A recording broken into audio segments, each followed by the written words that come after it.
সূরা কাউসার পড়ে হাতের বৃদ্ধাঙ্গুলে ফু দিলে যে কেউ আপনার বাধ্য হয়ে যাবে। এটা পবিত্র কোরআনুল কারীমের একটি সূরা। পবিত্র কোরআনুল কারীমের ভিতরে ছোট্ট একটি সূরা হচ্ছে সূরাতুল কাউসার। অনেক সময় আমাদের স্বামী আমাদের কথা শোনে না। অনেক সময় কিছু মায়েরা, কিছু বোনেরা আমাদেরকে ফোন দিয়ে থাকেন, হুজুর আমার স্বামী পরকীয়ায় লিপ্ত হয়েছে, আমার স্বামী বিভিন্ন মেয়েদের সাথে কথা বলে থাকে। অনেক সময় প্রবাসী ভাইরা আছেন, তারা বলেন আমার স্ত্রী আমার কথা শোনে না, আমার স্ত্রী আমার টাকা নিয়ে ফুর্তি করে অন্যদের ছেলেদের সাথে কথা বলে, কিন্তু সে আমার কোনো কথা শোনে না। এই বিভিন্নভাবে যদি তারা অন্যভাবে চলে যায়, তাহলে স্ত্রীকে বাধ্য করার জন্য অথবা স্বামীকে বাধ্য করার জন্য এই চমৎকার একটি আমল যদি আপনি করতে পারেন, আমি আপনাদেরকে জানিয়ে দিব এই নিয়মটা কিভাবে করবেন। আবার অনেক সময় সন্তান কথা শোনে না, অফিসের বস শুধু আপনার উপর অত্যাচার করে, জুলুম করে, নির্যাতন করে, যার কারণে আপনি কঠিন বিপদের ভিতরে পড়ে আছেন।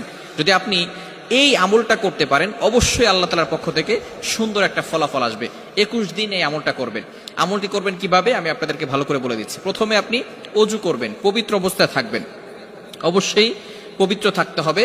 এরপরে আপনি ফজরের নামাজের পরে অবশ্যই ফজরের নামাজ পড়বেন, কারণ ফজরের ভিতরে বরকত রয়েছে। ফজরের নামাজ পড়ে আপনি পবিত্র হয়ে ওই নামাজের স্থানেই যদি আপনি পড়তে পারেন আলহামদুলিল্লাহ ভালো। আর যদি সেখান থেকে উঠে অন্য কোনো কাজ করেন, তারপরে ওযু অবস্থায় যদি সেখানে বসেন কোনো সমস্যা নাই, পড়তে পারবেন। আপনি প্রথমে ওযু করবেন, ওযু অবস্থায় সেখানে বসবেন। বসার পরে একবার সূরা ফাতিহা পড়বেন, এরপরে 4 কুল পড়বেন, কুল ইয়া আইয়ুহাল কাফিরুন, কুল হুয়াল্লাহু আহাদ, কুল আউযু বিরাব্বিল ফালাক, কুল আউযু বিরাব্বিন নাস। এটা পড়ে আপনার বুকে ফু দিবেন এবং পুরো শরীরকে মাসাজ করে দিবেন, আপনার শরীর বন্ধ হয়ে যাবে।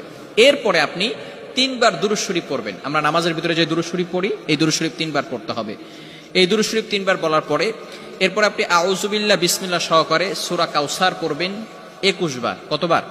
সূরা কাউসার 21 বার পড়তে হবে আউযু বিল্লাহ বিসমিল্লাহ সহকারে। 21 বার পড়ার পরে আপনার এই বৃদ্ধাঙ্গুলটা এই যেখানে আমরা করগুনি 1 2 3 একের জায়গায় রেখে এরপর আপনি এটাকে মুষ্টিবদ্ধ করবেন। এরপরে আপনি সূরা কাউসার 21 বার পড়ার পরে সেখানে ফু দিবেন। ফু দেওয়ার পরে যাকে আপনি বাধ্য করতে চাচ্ছেন হালাল ভাবে, অবশ্যই হালাল ভাবে হতে হবে, হারাম ভাবে করলে কিন্তু হবে না, অবশ্যই হালাল হতে হবে। যাকে আপনি বাধ্য করতে চাচ্ছেন তার নাম 7 বার পড়বেন এবং তার পিতামাতার নাম 1 বার পড়বেন, এবং আপনি মনে মনে চিন্তা করবেন যে আমি তাকে হালাল ভাবে বাধ্য করতে চাচ্ছি এবং কোরআনিক ভাবে তাকে বাধ্য করতে চাচ্ছি। এরপরে এভাবে অনেক সময় ধরে রেখে, কিছু সময় ধরে রেখে আপনি আবারও 3 বার দুরূদ শরীফ পড়বেন, তারপরে হাতটাকে ছেড়ে দিবেন। এরপরে আপনি আল্লাহ তাআলার কাছে দোয়া করবেন। এই আমল যদি আপনি করতে পারেন ইনশাআল্লাহ 21 দিন টানা আমল যদি করতে পারেন, অবশ্যই আল্লাহ তাআলার পক্ষ থেকে ভালো একটা ফলাফল আসবে। তবে এটা হালাল ভাবে করতে হবে, ইয়াকিনের সাথে করতে হবে। যদি কারো ইয়াকিন না থাকে,